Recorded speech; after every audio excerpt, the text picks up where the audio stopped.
विस्तार से सब विषयों पर चर्चा की है। मैं समझता हूं इसके बाद कहने के लायक बहुत नहीं बचता, फिर भी इस प्रस्ताव का अनुमोदन करते हुए अपनी कुछ बातें रखूंगा। हम जानते हैं कि देश की आजादी को 76 साल से ऊपर समय हो गया, जिसमें 16 साल का शासन भारतीय जनता पार्टी के नेतृत्व के माध्यम से और पूर्व में लगभग 55 साल ये कांग्रेस का जो शासन चला है। बातें एकदम स्पष्ट है कि 55 साल में आजादी के बाद देश की जनता को क्या मिला, देश की जनता को किस प्रकार से सत्ता प्राप्ति का अधिकार ये मान करके चला गया, और इन 16 वर्ष में, जिसमें विशेष तौर पर अब के 10 वर्ष आदरणीय नरेंद्र भाई मोदी जी के नेतृत्व में जो सरकार चल रही है, हमने जनता की सेवा के लिए इस सत्ता को माध्यम बनाया। भाइयों बहनों, कोई भी जो पार्टी है, कोई संगठन है, 3 बातें उसके लिए जो महत्वपूर्ण कही गई है, उसकी नीति क्या है, उस नेतृत्व की नीयत क्या है और नेतृत्व क्या है, विचारधारा क्या है। अगर इस कसौटी पर हम सब आज के इंडी गठबंधन के बारे में विचार करते हैं, ना उनकी कोई नीति है, ना नीयत है, ना नेतृत्व है। अगर कांग्रेस जब बना, कांग्रेस के उस समय के कार्यकाल में जो नेता थे, उद्देश्य तो ठीक लगता है कि देश की आजादी प्राप्त करने के लिए एक संगठन बना था। संगठन ने कांग्रेस के नाते बहुत इस प्रकार के नेता, जिनका आज भी हम सम्मान करते हैं, चाहे लोकमान्य तिलक हो, सरदार पटेल हो, महात्मा गांधी हो, नेताजी सुभाष चंद्र बोस हो, इस प्रकार का नेतृत्व देश की आजादी प्राप्त हुई। और वहीं अगर आज के नेतृत्व की बात करें तो आज का राज सत्ता प्राप्त करके उसको भोगने का काम उन्होंने किया, देश की सेवा न की।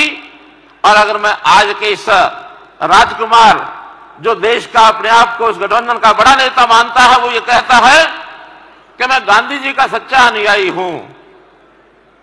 सच्चा अनुयायी, गांधी जी ने बहुत बड़े बड़े काम किए, उन कामों का तो कहीं भी स्पर्श नहीं किया इन्होंने।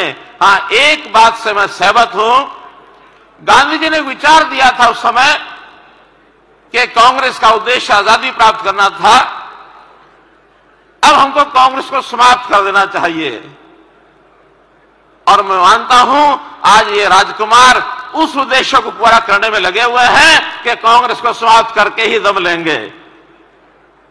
इसलिए गांधी जी का विचार कुछ और बात को लेकर था। उनके मन में था कि देश में लोकतांत्रिक सरकार बने, इसके लिए अन्य लोगों को भी आगे आना चाहिए, कांग्रेस के लोगों को भी आना है तो विभिन्न नामों से आना चाहिए।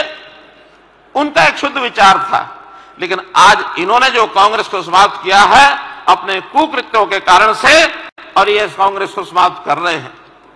पिछले सालों में जब कांग्रेस का शासन, देश की हालत हम देखते हैं कि देश को दिशा देने की तो बात दूर, बंटवारे का, समाज के बंटवारा करके बांटो राज करो, जो अंग्रेजों की पॉलिसी उसके हिसाब से चलते रहे कि कैसे हम समाज को बांट करके उनके सामने सत्ता प्राप्त करने के लिए वोट, बहुमत का वोट लेना, यही उसका उद्देश्य होता था। 1990 के दशक से पहले कितने दंगे होते थे, उपद्रव होते थे, नक्सलवाद, गलियारा, ये हमको मालूम है, देश के बंटवारे की ओर आगे बढ़ रहा था। उग्रवाद की, चाहे पंजाब का, कश्मीर का उग्रवाद हमने देखा है,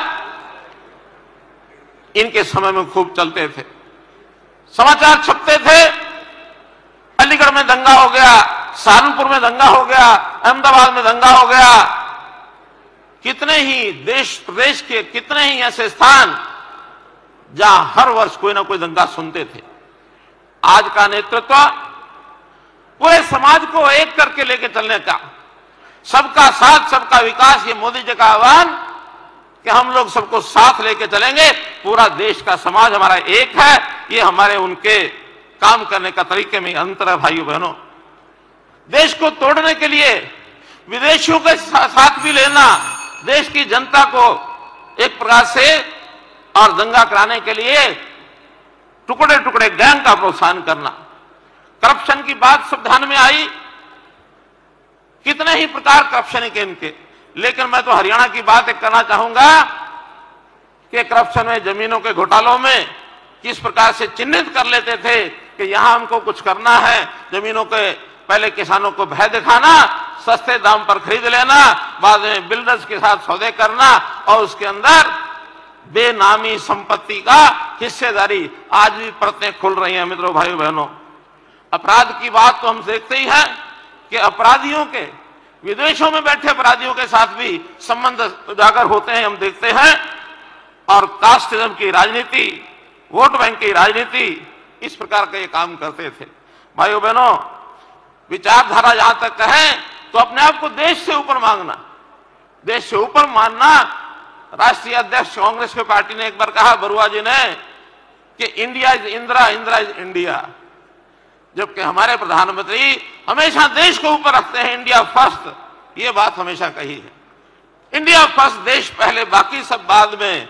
तो इसलिए मित्रों भाइयों, कहने के लिए बहुत कुछ कहा जा सकता है, लेकिन मैं तो इतना ही कहूंगा कि ये गठबंधन ये बना है उसी सत्ता को लालच लेकर के, एक ऐसा रथ जिसका कोई सारथी नहीं है, और जब सारथी ना हो तो रथ भटक के कहां जाएगा, ये हमको सबको मालूम है।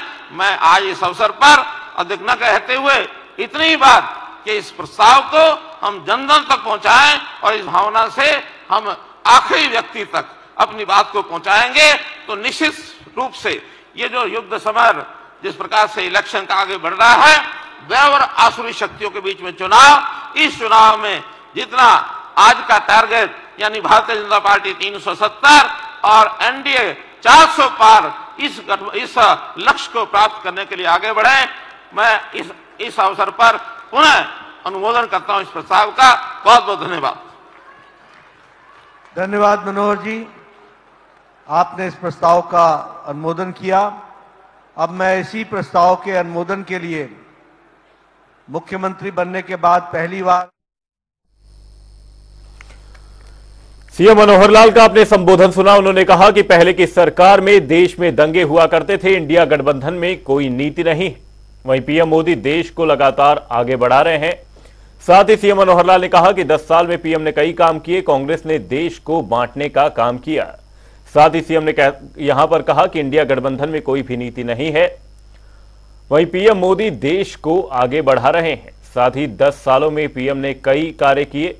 राष्ट्रीय अधिवेशन में इस दौरान सीएम मनोहर लाल संबोधन करते हुए नजर आए। उन्होंने कहा कि इंडिया गठबंधन में कोई नीति नहीं है।